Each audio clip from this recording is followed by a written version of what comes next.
prácticamente todo el libro.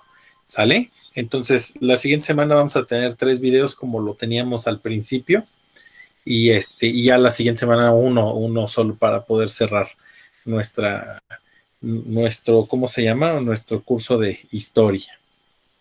Sobre todo los contenidos que vienen en el libro.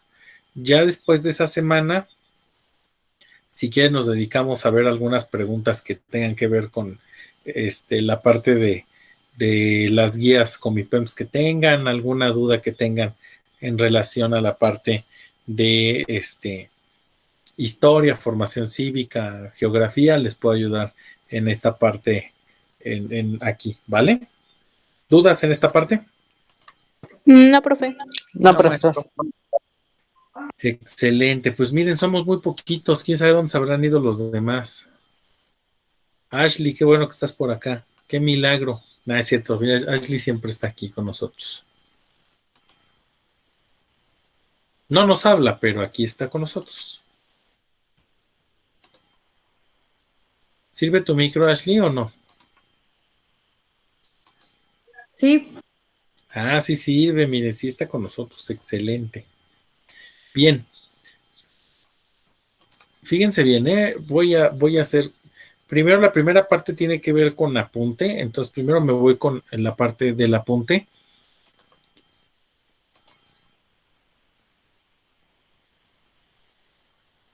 Sí, me imagino, han de haber salido de Conrita. Bueno, lo malo es que pues muchos de ellos no van a poder egresar de la secundaria, con que deban una es más que suficiente para que se queden. Van a terminar debiendo historia, imagínense. Híjole, joven. Y luego que los tengo bien agarrados, porque, por ejemplo, ¿no? Aquellas personas que en el primer periodo tuvieron 6 y en el segundo 6, si a mí se me ocurre ponerles 5 que les corresponden pues ya no van a completar los puntos. Entonces, tienen que ser muy conscientes de que tienen que estar terminando el curso y las actividades que les estoy dando. Bien, muchachos, pues en esta época de la que estamos platicando, nos corresponde hoy hablar de la transición política en México. Esta transición política estuvo rodeada primero por un subtema que se llama protestas sociales. Y estas protestas sociales ya las vimos en las clases anteriores. Por ejemplo, la represión en 1968 en Tlatelolco de los estudiantes el 2 de octubre. Ustedes recordarán la matanza que hubo de estudiantes en la Plaza de las Tres Culturas. Hablamos de la represión en 1971, esta no la vimos, de los halcones, se llamó el halconazo. Hubo una matanza de estudiantes nuevamente el jueves de Corpus, es decir, el 10 de junio. Este lo vamos a ver un poquito más a detalle. También, como protestas sociales, vimos a los maestros, los movimientos de los maestros, con Lucio Cabañas y Genaro Vázquez, además de la guerrilla que se estaba posicionando en nuestro país. Todas estas protestas sociales en torno al Partido Revolucionario Institucional, que tuvo una caída alrededor de 1970.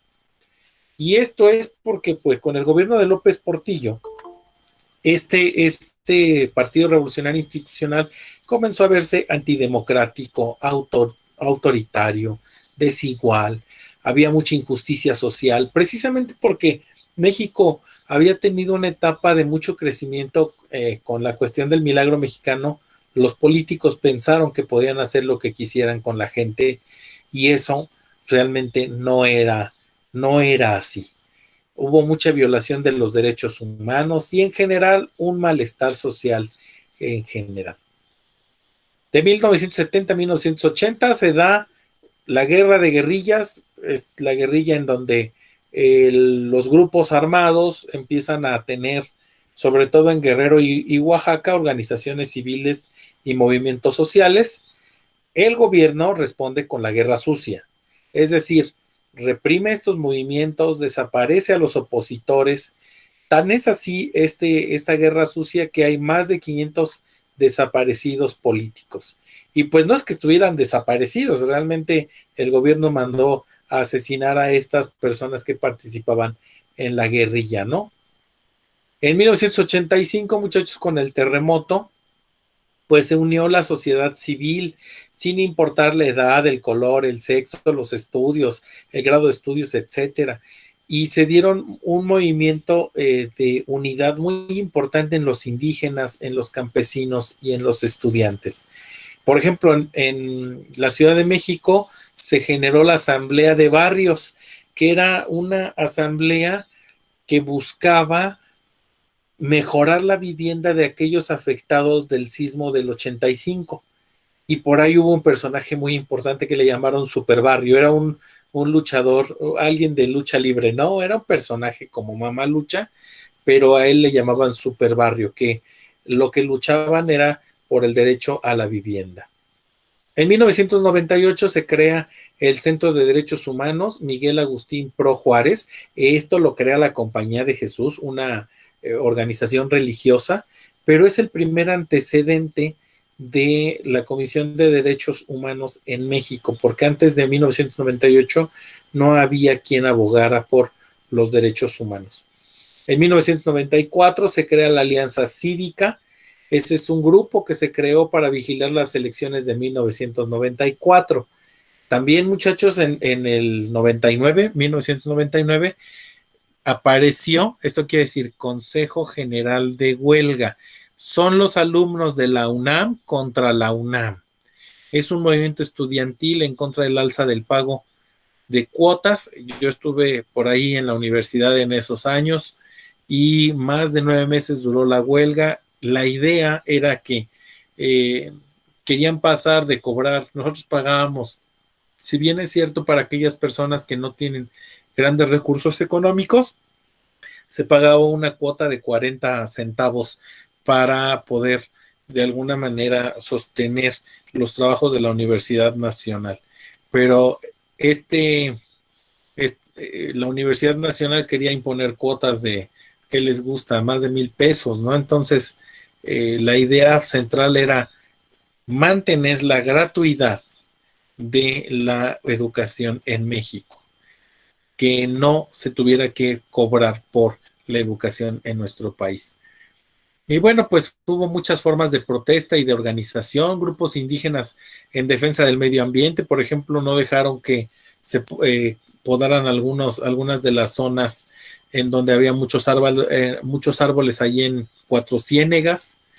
Hubo una lucha contra la violencia del narcotráfico. Todo esto, si ustedes se dan cuenta, es justamente del subtema protestas sociales y habla de transición política. ¿Por qué transición política? Porque va de una forma o de un partido en el poder a otros partidos que han llegado al poder gracias a que se dieron todas estas cuestiones en lo político. La gente dijo, oye, no más, o sea, hay narco, hay robos, hay secuestros, etcétera, etcétera, ¿no? Bueno, hay un grupo que le llaman los tecnócratas en el gobierno, no, todavía no pasa la transición, son los neoliberales los que gobiernan bajo técnicas administrativas o económicas, y ellos sugieren un estricto control sobre las finanzas del Estado, la reducción de gastos, y precisamente esta reducción de gastos pues da en perjuicio de la educación, de la salud, de los caminos, de los puentes, del agua, etcétera, porque esta reducción de gastos pues no le importaba la educación, la salud y los caminos. Los grandes representantes de los tecnócratas en México son Miguel de la Madrid Hurtado y Carlos Salinas de Gortari. Más Carlos Salinas de Gortari que Miguel de la Madrid, porque con él empieza este movimiento. Bien, pues aquí me voy a detener tantitito. Antes de llegar acá, hablamos de protestas sociales, ¿verdad? Efectivamente. Vamos con el halconazo.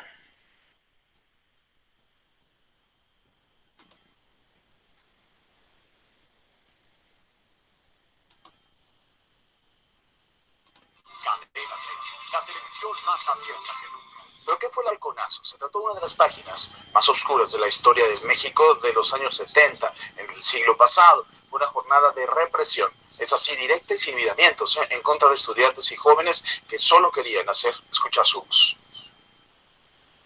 La tarde del jueves 10 de junio de 1971 era el día de Corpus Christi, y con el recuerdo muy vivo de la represión del 2 de octubre de 1968.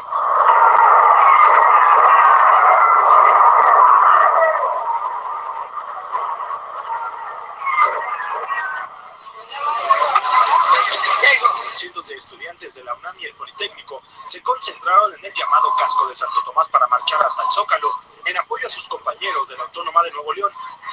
La marcha se enfila por San Cosme, muy cerca del Metro Normal, y los organizadores hablaban de 10,000 participantes que también reclamaban libertades y democracia. De acuerdo con testigos de los hechos, justo a las 5 de la tarde con 7 minutos, estalla una granada y se desata la represión. De las calles cercanas al Cine Cosmos surgen jóvenes armados con varas de bambú. Eran los halcones, y la policía simplemente observa la escena.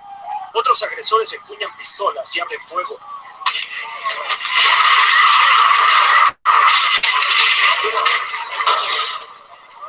Unos manifestantes buscan refugio en edificios, otros debajo de automóviles. Por más de 2 horas reina el caos en la zona. Los halcones demuestran su adiestramiento militar y golpean a diestra y siniestra.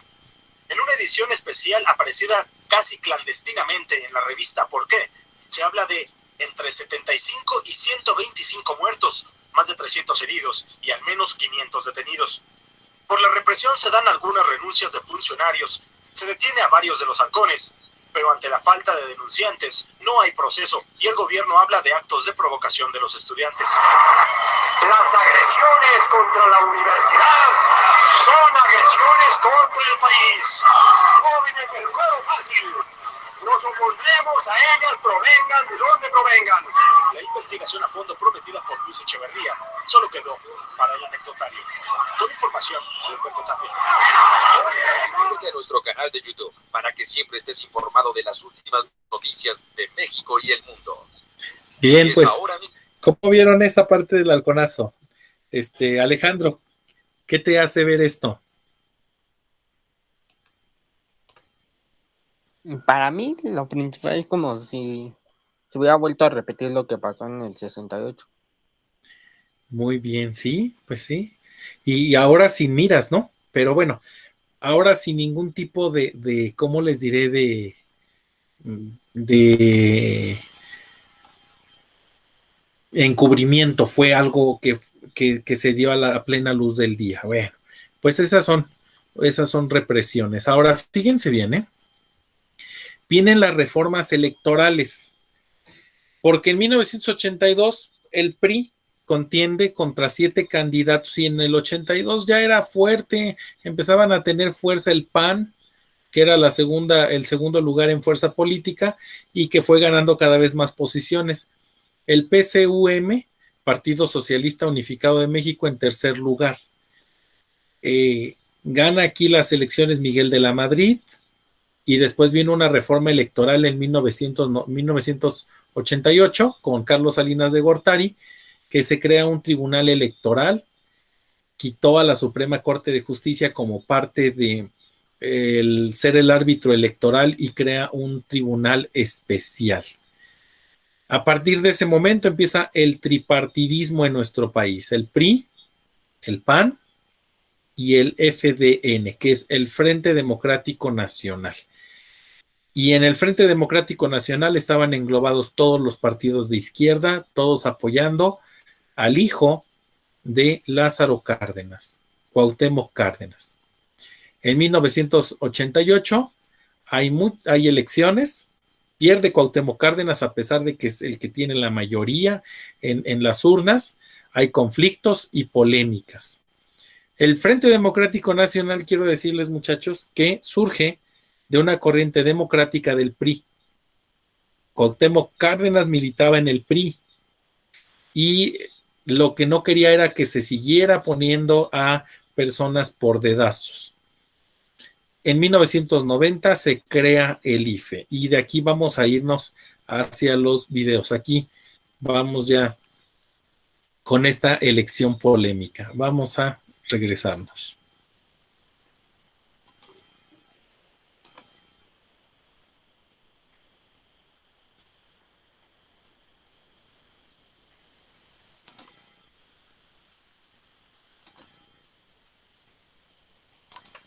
El Partido Revolucionario Institucional quiere elecciones limpias, transparentes y apegadas a la ley. La candidatura, aquella que se va a convertir en la candidatura única, va a ser la del ingeniero Cuauhtémoc Cárdenas. Ese primero que vieron es Carlos Salinas de Gortari y ahorita vamos a ver quién es Cuauhtémoc Cárdenas.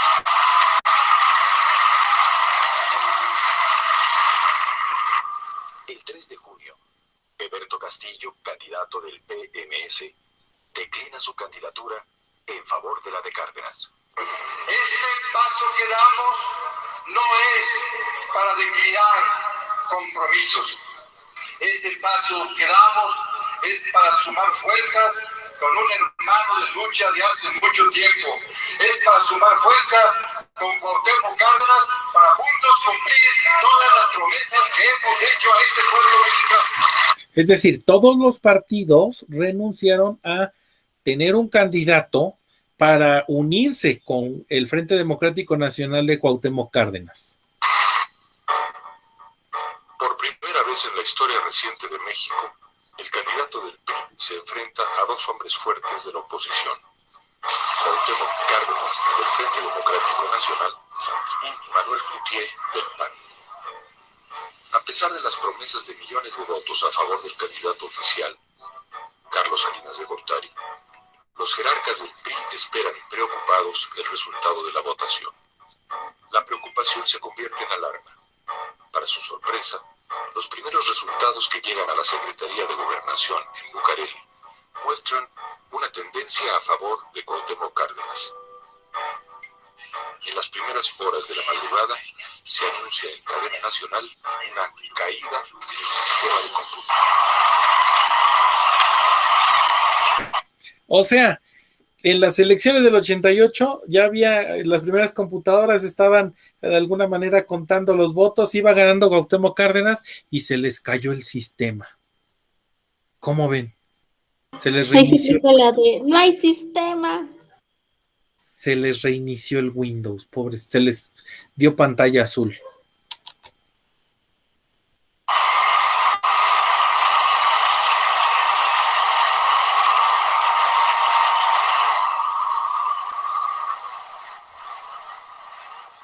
La historia demuestra que los errores políticos siempre se pagan. El pueblo y la historia no perdonan. El actual régimen va a pagar este 6 de julio el error de haberse entregado a intereses extraños y contrarios a los del pueblo mexicano. Al ejido La Unión llegaron muchas cartas de puros señores de juntos, dando gracias por su voto. Hay un compañero que se llama Francisco Vallejo, que murió en 1966, aun sin embargo tal le dan gracias por su voto al PRI. Mi abuelita todavía está votando. Mi abuelita todavía está votando. Mi abuelita, mi papá, bueno, todos están votando. Y ya murieron. Todos ya murieron. ¿Vieron? Parte del fraude electoral era eso. Poner a votar a gente, bueno, pues no había un padrón electoral como el que, una lista de personas que realmente estuvieran vivas y que realmente fueran a votar. Se inventaron los votos. ¿Se imaginan? Ahora, Cuauhtémoc Cárdenas, con la cantidad de gente que traía, pudo haber forzado a entrar a la presidencia y decidió que no era el momento. Inclusive siento que en determinado momento tendría más gente que AMLO en ese momento Cuauhtémoc Cárdenas. Siguen en el padrón electoral. Debemos de ser respetuosos con los que piensan diferente a nosotros. El respeto a los opositores no llegó muy lejos. 4 días antes de las elecciones son asesinados Francisco Javier Obando y Román Gil Heraldez, colaboradores de Cuauhtémoc Cárdenas. Obando estaba encargado por los distintos partidos y organizaciones de coordinar la recepción de la información electoral. de casillas, de distritos y nacionalmente. En el distrito sexto de Oaxaca, los representantes de nuestro partido fueron expulsados de las casillas en los municipios de Guajuapa, Maricala, Guadalupe, Guadilla, Corral de Piedra y Tamazulapa. En el municipio de Emiliano Zapata, Morelos, pistola en mano, el presidente municipal, junto con un tal licenciado Guerra, obligaron a nuestros representantes a abandonar las casillas ubicadas en el Capulín de la colonia Polgar. En las casillas 49 y 49A del distrito séptimo de Naucalpan, Estado de México, expulsaron a nuestros representantes violentamente de las casillas.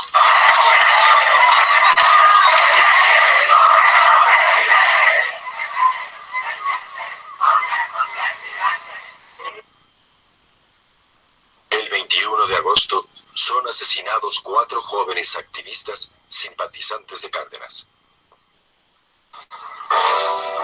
Horas más tarde, la tendencia se revierte para dar el triunfo a Carlos Salinas de Gortari. Gobernaré respetando esa pluralidad y esa complejidad.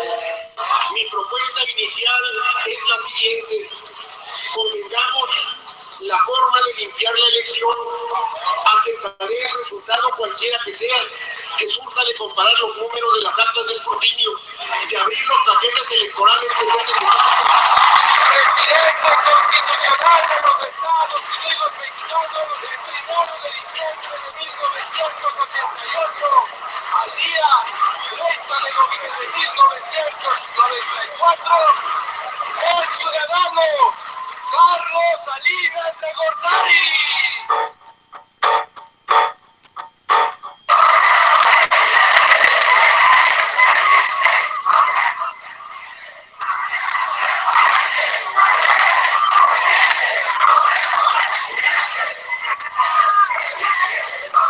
Carlos Salinas de Gortari toma posesión como presidente de la República. Al día siguiente sostiene una reunión con la cúpula del PAN para buscar consolidar su legitimidad. Salinas de Gortari sabe que debe actuar rápidamente, no para lograr legitimidad, cosa difícil que solo nuevas elecciones deben haberle dado, sino credibilidad. Dar la sensación de que a Los Pinos ha llegado un líder firme y decidido. La mañana del 10 de enero cambia la guardia en el sindicato petrolero. Un grupo militar apresa en Ciudad Madero, Tamaulipas, al líder sindical Joaquín Hernández Galicia, La Quina. La Quina controlaba al sindicato petrolero, uno de los más fuertes del país. De años se había comportado como un cacique, sin que ningún director de Pemex se atreviese a combatirlo. La Quina entra a la cárcel acusado, entre otros delitos, de homicidio simple y acopio de armas. Pero no fue por sus propias faltas que Salinas actuaba contra él. Se decía que La Quina había apoyado la campaña de Cárdenas y había financiado un panfleto que sacaba a la luz pública el homicidio accidental de una sirvienta. Supuestamente cometió Salinas de Gortari a los 3 años de edad.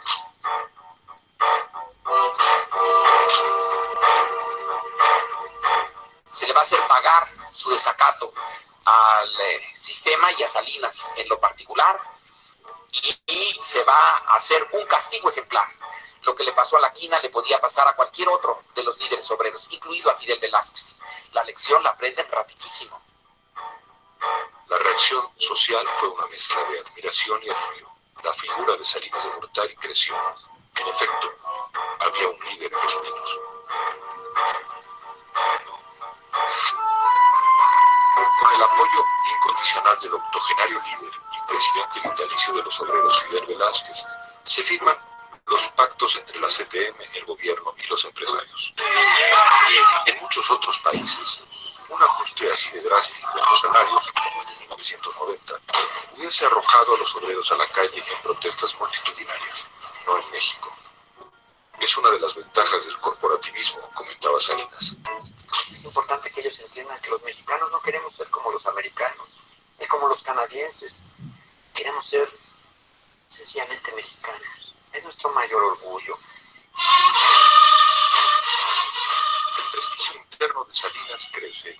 Cuando dice que México puede ingresar al primer mundo, lo cree en verdad. mayor acierto es su actitud. Es un gran vendedor. Hace que México piense más en el futuro que en el pasado. El hechizo salinista parece convertir los sueños en realidad. En diciembre de 1991, sintiéndose dueño del poder y apoyado por la fracción parlamentaria del PAN, Salinas ordena quemar los paquetes de la dudosa votación de 1988 que estaban resguardados en el sótano de la Cámara de Diputados. 2 meses después, en el aeropuerto de Guadalajara, es asesinado el cardenal arzobispo Juan Jesús Posadas Ocampo. En la confusión de todo, las primeras noticias se refieren a que ha sido víctima de un fuego cruzado entre 2 bandas de narcotraficantes. Es el primer brote de un nuevo grado de violencia que alcanza a personas de jerarquía. Y mientras el presidente se prepara para la firma del Tratado de Libre Comercio, el semanario Proceso publica un reportaje documentando la existencia de un grupo guerrillero en el estado de Chiapas. Días más tarde pudo destapar a su protegido político, Luis Donaldo Colosio, su fiel colaborador y, en ese momento, su secretario de Desarrollo Social. ¡Vamos por más progreso para México! ¡Que viva Carlos Salinas de Gortari! ¡Que viva el Partido Revolucionario Institucional! ¡Que viva México! Salinas no debía esperar a que los astros lo siguieran bendiciendo con otros triunfos extraordinarios. Tal vez la presidencia de la Organización Mundial de Comercio a la que aspiraba y, ¿por qué no?, la vuelta apoteótica en el año 2000. Sería el rey que inauguraría el milenio, no un presidente cualquiera, sino el dueño y señor del sistema político mexicano, el presidente imperial por antonomasia. El 6 de marzo, Colosio pronunció un valiente discurso que lo distancia de Salinas. Yo veo un México de comunidades indígenas que no pueden esperar más a las exigencias de justicia, de dignidad, de progreso. Frente a Chiapas, los priistas debemos de reflexionar. Como partido de la estabilidad y la justicia social, nos avergüenza que no fuimos sensibles. Él sí haría la reforma política. Él sí separaría al PRI del gobierno. 2 semanas después, al terminar el mitin en Tijuana, y mientras avanza entre la multitud, un hombre se puede acercar lo suficiente al candidato para poder disparar y matarlo.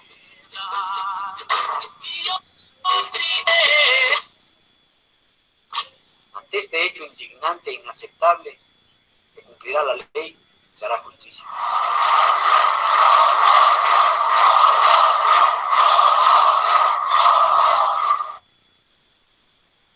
¿Qué tal? ¿Qué les parece esta parte del fraude electoral y cómo es que llega a la presidencia Carlos Salinas de Gortari? Ustedes habían escuchado hablar algo de Carlos Salinas de Gortari, ¿no? La verdad, yo nada más lo que he visto en memes, para ser honesto. Nada más lo que has visto. Ok, perfecto. Pues bueno, vamos a ver entonces qué fue lo que sucedió con esa transición política. ¿Sale? Porque resulta que después de esto, pues llega Ernesto Zedillo al poder, y después de Ernesto Zedillo, ¿qué creen? Que llega un partido diferente al poder. El PAN, el Partido Acción Nacional. Y esto es a lo que llamamos la transición política.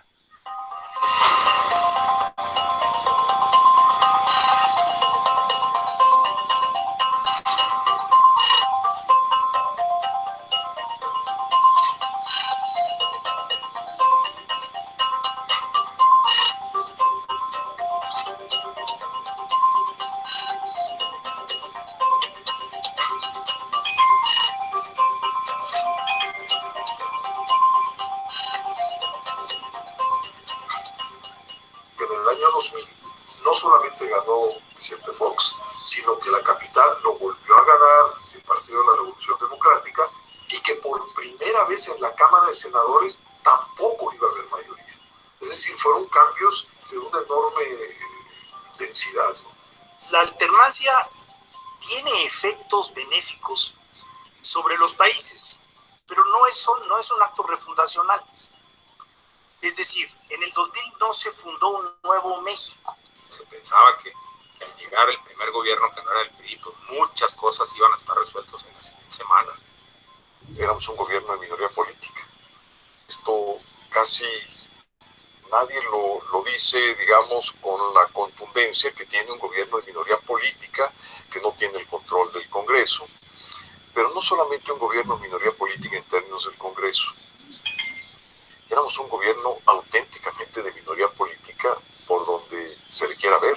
La victoria de Vicente Fox fue una victoria precaria, en donde no tenía él los instrumentos para gobernar sin una negociación clara ante el Congreso. Yo cada vez pienso que lo único que logramos con CAM en el 2000 fue que se subieran a la pelea por el poder y los recursos públicos que hay en el poder, más personas y más grupos de interés, y que se perdió totalmente el sentido de servicio a la población.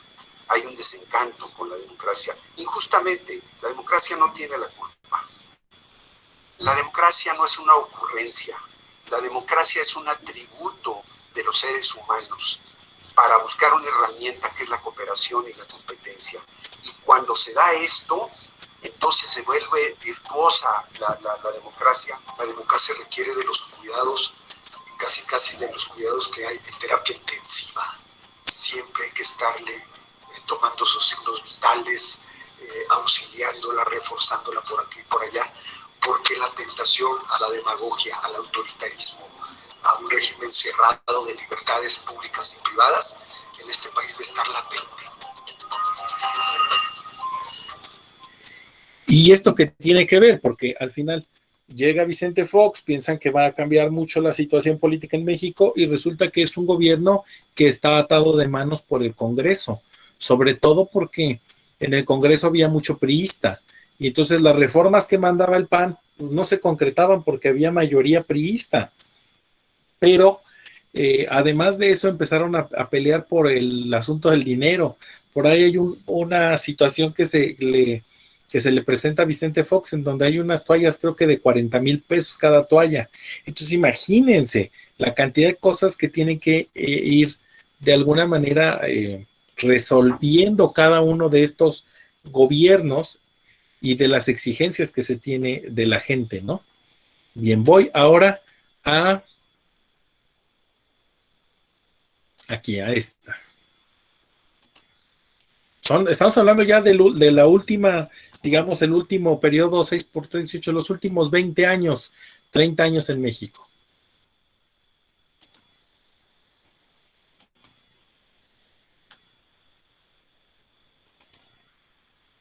Les digo que mi ratón anda fallando, no se preocupe.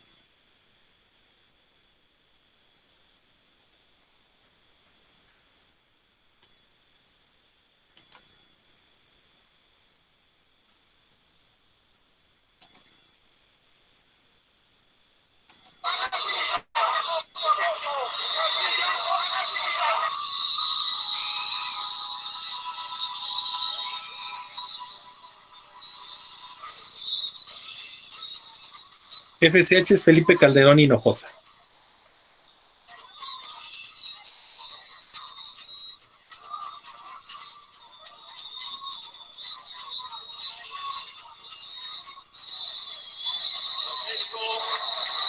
Guardar y hacer guardar la constitución política. El gobierno legítimo que hoy toma protesta comienza una transformación democrática a fondo.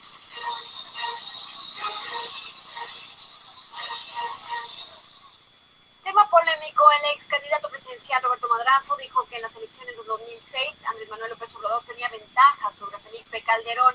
En una entrevista para Telereportaje de Tabasco, el ex candidato del PRI dijo que en sus actas el tabasqueño tenía ventaja sobre el candidato del PAN y que si el Instituto Federal Electoral hubiera hecho un recuento de votos, el ahora presidente electo habría salido beneficiado. Se cargó más bien Calderón de fabricarlo.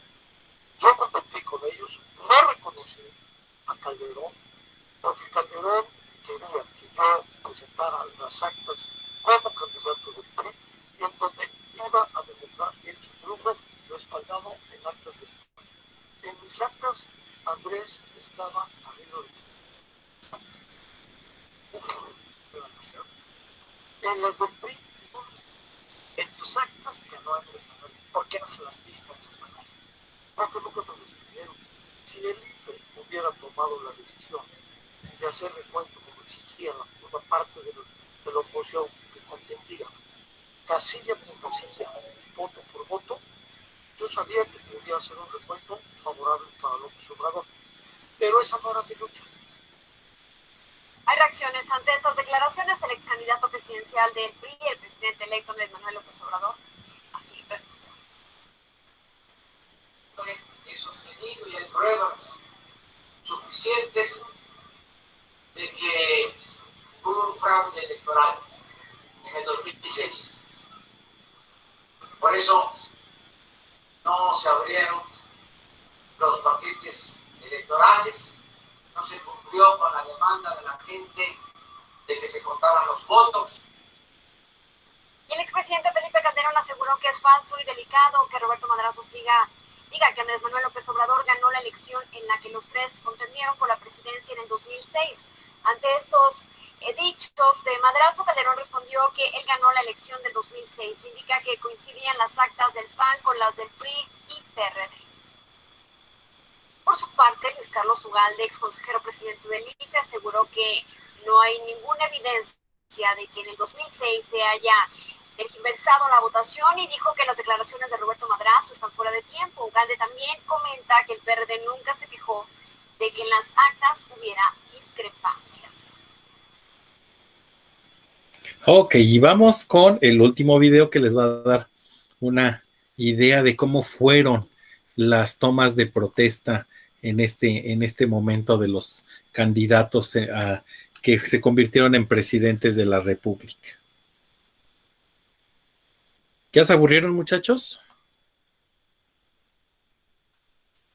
No, ¿No? ¿Vamos bien? ¿Está interesante esto o no? está potente.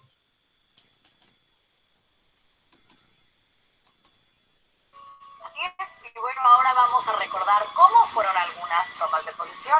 El 1 de diciembre del año 2000, el ex gobernador de Guanajuato, Vicente Fox Quesada, rindió protesta ante el Pleno del Congreso de la Unión. La rendición de protesta de Vicente Fox Quesada como presidente de la República se cumplió puntualmente aquel 1 de diciembre del año 2000, cuando en un acto protocolario asumió la titularidad del Poder Ejecutivo ante la salida de Ernesto Zedillo, el último mandatario priista del siglo XX.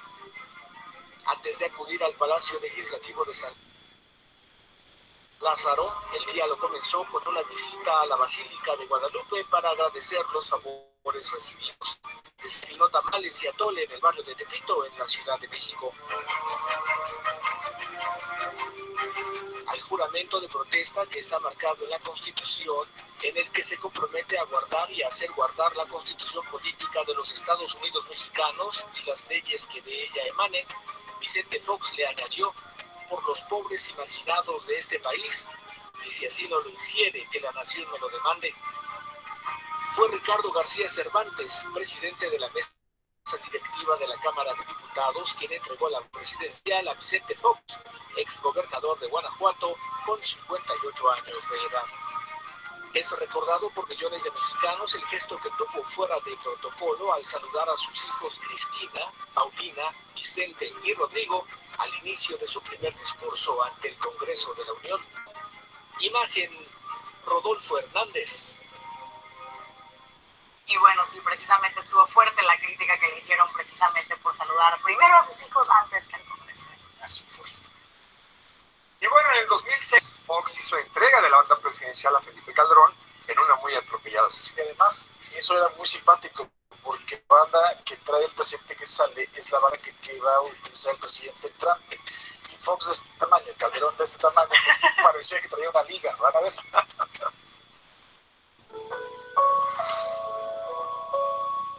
5 minutos fue el tiempo que duró la investidura como presidente de México de Felipe Calderón Hinojosa, aquel 1 de diciembre de 2006. se vivía un ambiente político tenso. El polémico triunfo electoral, acompañado de la consigna voto por voto, casilla por casilla, presupuestaba una toma de protesta áspera en la Cámara de Diputados, y así fue.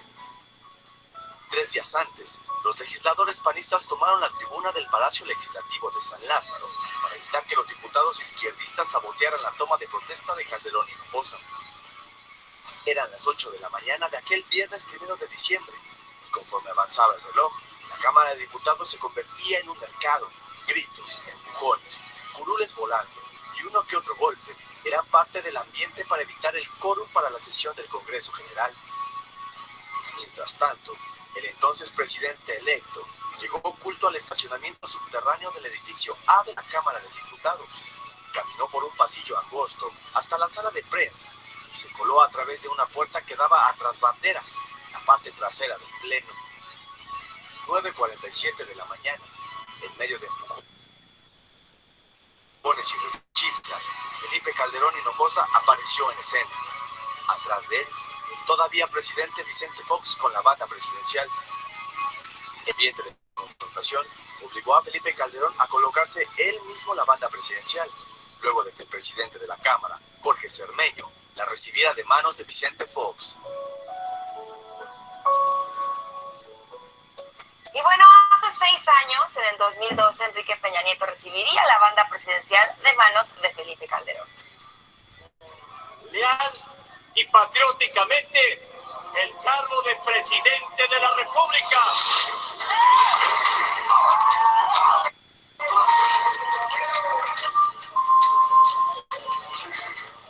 Entre manifestaciones, abucheos y aplausos, Enrique Peña Nieto tomó protesta como presidente de México en una ceremonia realizada en la sede del Congreso en San Lázaro el 1 de diciembre de 2012. Así, el Partido Revolucionario Institucional regresaba a Los Pinos tras 12 años de haber dejado de gobernar el país. Y desde el primer minuto de este día ha entrado en funciones el nuevo gobierno de la República. Ha concluido así una transición gubernamental ordenada, legal y transparente. Este proceso ha contribuido a preservar la estabilidad política, económica y social de la nación. México ha dado cuenta de madurez democrática y solidez institucional. De manos de Jesús Murillo Caram, Peña Nieto recibió la banda presidencial que minutos antes había entregado el panista Felipe Calderón, convirtiéndose en el mandatario número 64 de México.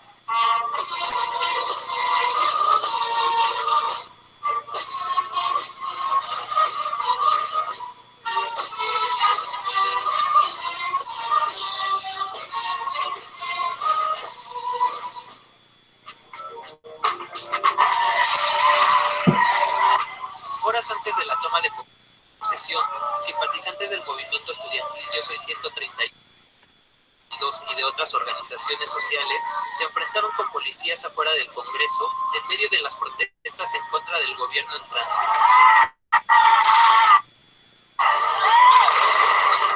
Por su parte, el entonces ex candidato presidencial de izquierda, Andrés Manuel López Obrador, aseguró desconocer a Peña Nieto como presidente y llamó a sus simpatizantes a mantener una resistencia civil pacífica.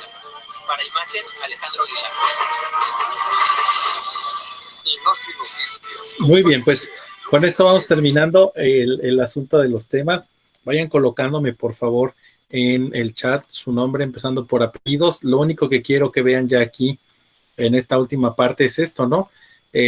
Vimos el tema de las elecciones del 88, ya se dieron cuenta ustedes cuál fue la situación en ese entonces.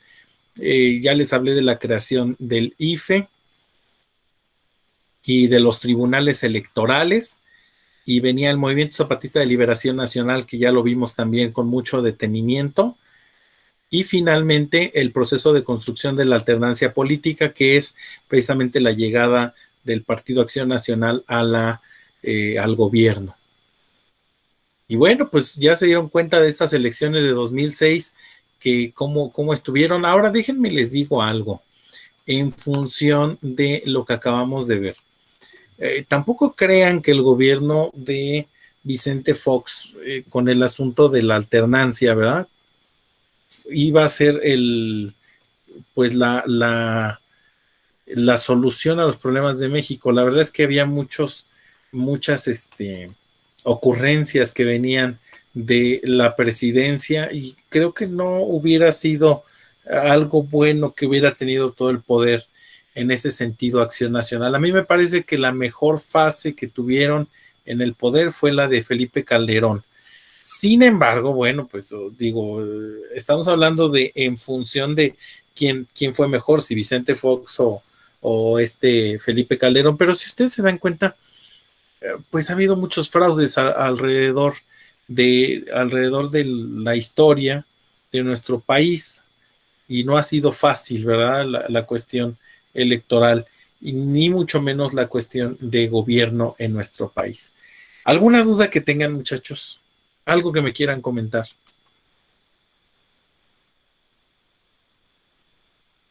No, Pues Adelante, Kevin. yo no tenía ni idea de que todo eso había pasado. Y es la historia reciente de nuestro país, ¿no? Pero bueno, muchachos, nos estábamos vemos, Dios mediante. y vamos a acordar. Exacto.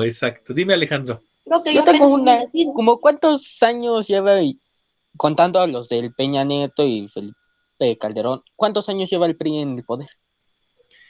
Eran 70 años más otro periodo, son 76 años en el poder del PRI, en el poder, y el PAN duró 12 años en el poder.